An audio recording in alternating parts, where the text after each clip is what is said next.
그린워싱 사례를 몇 가지를 말씀하셨는데, 야, 저거 일반적으로 쉽게 알 수 있는 게 아니지 않나? 그런 생각이 들어서 그걸 이제 뒤집어 보면 진짜 이제 시민하고 소비자한테도 정보 주권이 온 거예요. 이제 기업이 불리한 걸 숨기거나 속일 수가 없게 된 거예요. 그렇죠. 이런 흐름이 저변에 깔려 있으니까 정말 울며 겨자 먹기라도 ESG를 따르는 신용을 안 할 수가 없을 것 같아요. 이제 기업은. 돈도 그런 데만 준다 그러지 시민이나 소비자도 바로바로 알아채지 그러니까 구라로 대강 넘어가기가 어려워진 것 같아요.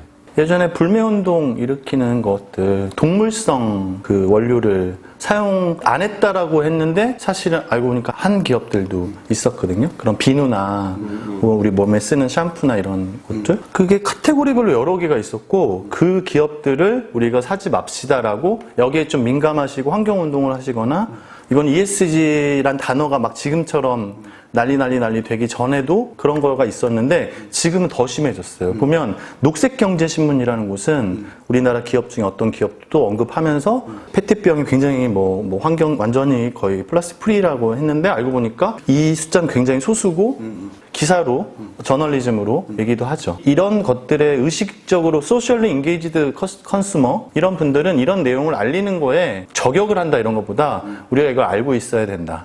사람들이 너 왜 잘난 척해가 아니라 한번 확인해 봐야 되겠습니다. 같이 저도 확인해 보겠습니다. 그래서 그런 연대감이 확실히 있고요.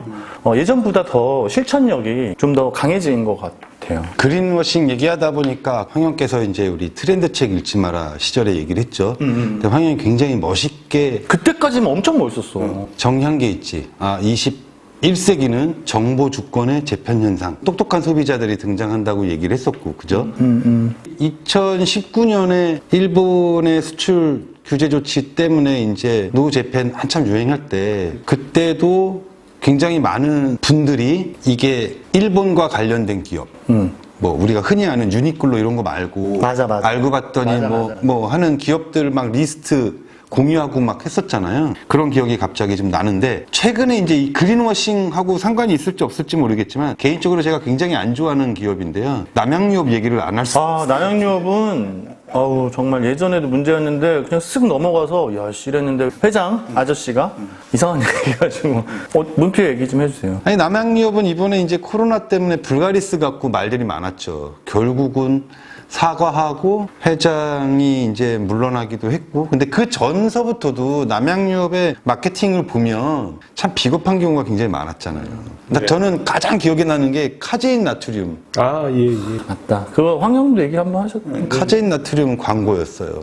우리는 카제인 나트륨을 넣지 않는다. 프림까지 좋은 커피, 프렌치 카페 커피 믹스. 그렇죠. 김태희가 모델이었죠. 김태희하고 강동원이 나왔죠. 아우, 안구정화 광고. 나 강동원. 커피는 좋아도 프림은 걱정된다. 프림까지 좋아야 좋은 커피. 프렌치 카페, 카페 믹스. 그러니까 그거죠. 마치 나머지 기업들이 나쁜 놈인 것처럼 했잖아. 맞아요. 광고 자체를. 근데 얼마 전에는 이제 남양유업에서 또 SNS 대행하는 회사들한테 악성 댓글 달라고 시키기도 하고 뭐 이런 것들이 있어서 또 시끄러웠잖아요. 갑자기 그 생각이 좀 납니다. 이게 우리나라 소비자들이 사실은 매우 관대한 소비자거든요. 관대하다고? 우리나라 소비자들이 의외로 그렇게 지독하질 않아요.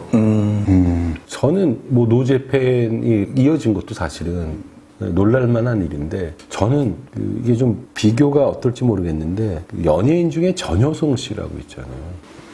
전효성 씨 그거를 굳이 따지지 말자. 그거는 권 작가가 밑에 좀 넣어주게 하면 안 될까?